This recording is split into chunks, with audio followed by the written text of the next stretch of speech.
Piramid adalah binaan yang membentuk segitiga di kemuncak, seterusnya mempunyai tapak berbentuk segi empat sama dan bersaiz gergasi. Strukturnya yang kukuh menjadikan piramid mampu bertahan dalam tempoh yang sangat lama. Pada suatu ketika dahulu, sebuah akhbar tempatan pernah menyiarkan tentang penemuan 7 bukit yang berkemungkinan berasal dari piramid yang dibina di Tasik Chini, Pahang hampir 1000 tahun dahulu. Laporan berkenaan telah mencetuskan rasa terkejut dalam kalangan rakyat Malaysia yang tidak menyangka binaan misteri piramid turut wujud di alam Melayu pada zaman dahulu. Sebelum tu, jangan lupa tekan butang subscribe dan setkan loceng kepada all untuk update video-video kami yang terbaru. Mengikut laporan akhbar berkenaan, piramid yang ditemui mungkin dibina oleh kerajaan Khmer kuno yang berpusat di Kemboja sekitar tahun 802 hingga 1432. Sepanjang tempoh tersebut, kerajaan Khmer kuno meluaskan kuasa dan jajahan sehingga ke Tasik Chini sepanjang tempoh itu. Di samping itu, penemuan beberapa serpihan mangkuk porselin di sekitar bukit tersebut menguatkan lagi bukti bahawa kawasan tersebut pernah menjadi sebuah kawasan peradaban yang pesat.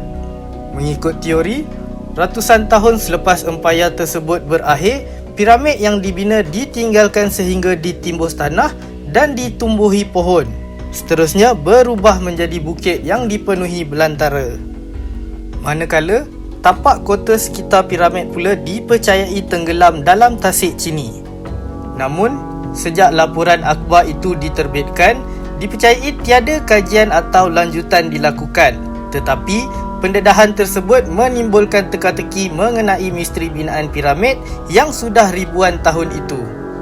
Bayangkan, untuk mendirikan binaan sebesar itu, berapa ramai orang diperlukan dan apakah mereka mempunyai jentera seperti yang diguna pakai sekarang.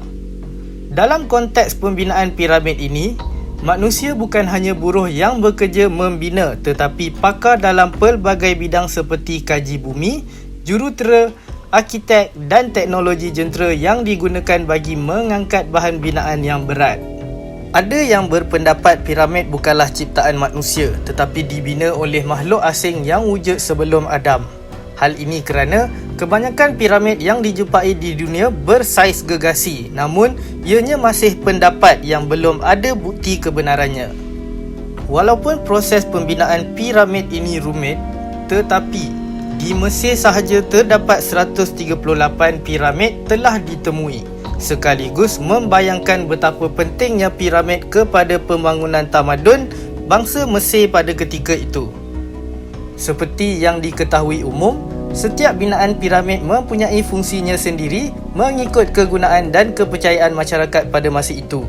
Jadi, jika benar bukit yang dijumpai itu benar-benar piramid, apakah fungsi dan motifnya binaan itu didirikan?